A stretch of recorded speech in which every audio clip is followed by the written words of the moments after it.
안녕하세요. 향기 좀 아는 엄마 선생님, 오레건 마마 오레건댁입니다. 오늘도 반갑습니다. Good to see you again. 오늘은 제2 언어를 배울 때 조금 더 자연스럽게 표현하게 하는 공부법 하나를 소개해 드리려고 합니다. 제가 저의 영어 공부를 할 때 자주 애용하는 방법이기도 하고요. 아이의 한국어 교육에도 이 표현들을 늘 염두에 두고 한 번씩 강조를 하는 방법이기도 합니다. How to sound like a native speaker.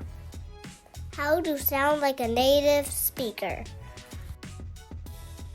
Let's get started. Let's get started. 흔히들 미국에서 salt and 이라고 하면 상대방은 대부분 pepper 라고 답을 하고 peanut butter and 하면 jelly 라고 답을 해요. 이처럼 두 개 혹은 그 이상의 단어가 서로 쿵짝쿵짝 짝꿍처럼 붙어 다니면서 자연스럽게 문장 속에서 짝을 이루는 것. 이것을 콜로케이션이라고 부르는데요. 이 콜로케이션을 이용해서 공부를 했더니 좀 더 원어민스럽게 음이 전달이 되는 걸 깨달아서 여러분들에게도 알려드리고 싶었어요. 콜로케이션이라는 의미를 단어에서 찾아보면요. 연어라고 나오는데요. 어떤 언어 내에서 특정한 뜻을 나타낼 때 흔히 함께 쓰이는 단어들의 결합이라는 뜻이래요. 영영사전에서도 찾아보면요. Two or more words that often go together 라는 뜻을 가지고 있어요. 한국에서 하는 영어 공부 정말 지긋지긋하잖아요. 그런데 이 콜로케이션을 이용해서 하루에 한 문장씩이라도 연습을 한다면 매일매일이 모여서 나중엔 큰 실력으로 보답이 되지 않을까 싶습니다. 본격적으로 콜로케이션 예문엔 어떤 것이 있는지 한번 볼까요? Let me give you a few examples. 한국 사람이 자주 쓰는 표현 중에 여기 오는 길에 차가 엄청 막혔다 라는 표현을 할 때 영어로 하면 The traffic was so heavy on the way here 라고 많이들 표현을 합니다. 교통량이 많으니 많다라는 표현으로 직역을 해서 many or much 라고 하면 될까요? No way, Jose. 물론 어떤 의미인지 가늠은 하겠지만 자연스럽지 않은 표현이죠. 이렇듯 traffic이란 단어는 heavy라는 단어와 collocate을 이루어서 heavy traffic이라고 쓰이고요.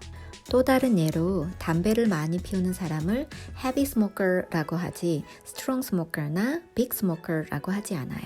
그 외에도 진한 커피엔 strong coffee라고 하고 강력한 엔진에는 powerful engine이라고 표현하는 등 단어마다 각각 서로 좋아하는 짝꿍들이 있는데 이 조합으로 얘기를 했을 때 듣는 원어민 입장에서는 문장이 어색하지 않고 자연스럽구나 라고 이해를 하는 거죠.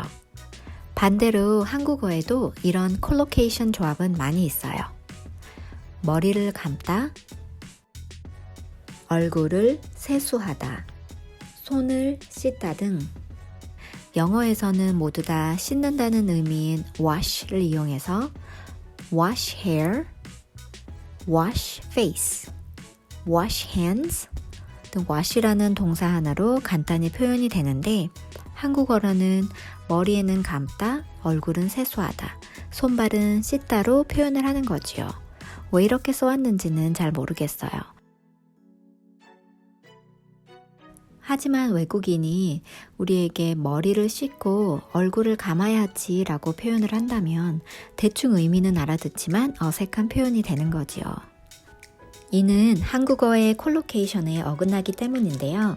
이처럼 영어 표현에도 아주 많은 콜로케이션이 존재하고 어떻게 보면 영어 공부는 끝없는 콜로케이션을 알아가는 것이다 라고 해도 과언이 아닐 거예요. 예전에 초등아이의 영어를 가르칠 때 한 아이가 영어 일기쓰기 숙제를 하다가 심각하게 와서는 선생님, 머리를 감다 할 때 감다가 영어로 뭔가요? 라고 질문했던 게 생각이 납니다. 이처럼 한국에서 영어를 공부하는 우리 아이들이 모국어에서 직역된 단어들로 영어 문장을 만드는 연습을 하는 것보다 콜로케이션 사전을 이용하여 각 단어들이 좋아하는 짝꿍 단어와 함께 공부를 하는 것이 훨씬 자연스러운 언어 구사를 하는데 지름길이 될 거예요. 저 같은 경우는 한국어를 아이에게 가르치고 있으므로 한국어 콜로케이션 조합들을 늘 생각하고 아이에게 강조해주고 있는데 이게 효과가 꽤 좋더라고요. 콜로케이션 이용 방법은 아주 간단해요. 요즘 한국엔 콜로케이션 어휘를 묶어놓은 책들도 많이 있으니 이런 책들을 참고하셔도 좋고요. 핸드폰 앱 중에 콜로케이션 딕셔너리를 다운받아 사용하셔도 되고요. 구글 검색창에 알고 싶은 단어 그리고 콜로케이션이라고 쳐서 검색을 하시면 되는데요. 저 같은 경우는 주로 구글을 이용합니다.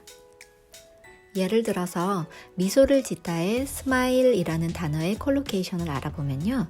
스마일 콜로케이션이라고 검색을 합니다. 그러면 스마일 단어와 친한 단어들이 형용사, 동사, 부사, 전치사 등등 아주 다양한 조합으로 많이 소개가 됩니다. 물론 단순히 번역기나 사전을 통해서 문장을 만들고 뜻을 알아볼 수도 있어요. 하지만 이는 어떻게 보면 이미 검색된 결과물로 문장을 한정지어서 생각을 하게 되는데요. 콜로케이션 사전을 이용해서 이 단어가 명사로 쓰일 때는 이렇게, 형용사와 붙으면 이런 형태와 뜻으로 문장에서 쓰이는구나 라고 좀 더 구체적으로 공부를 할 수 있어요. 그리고 우리가 해야 될 건 뭘까요?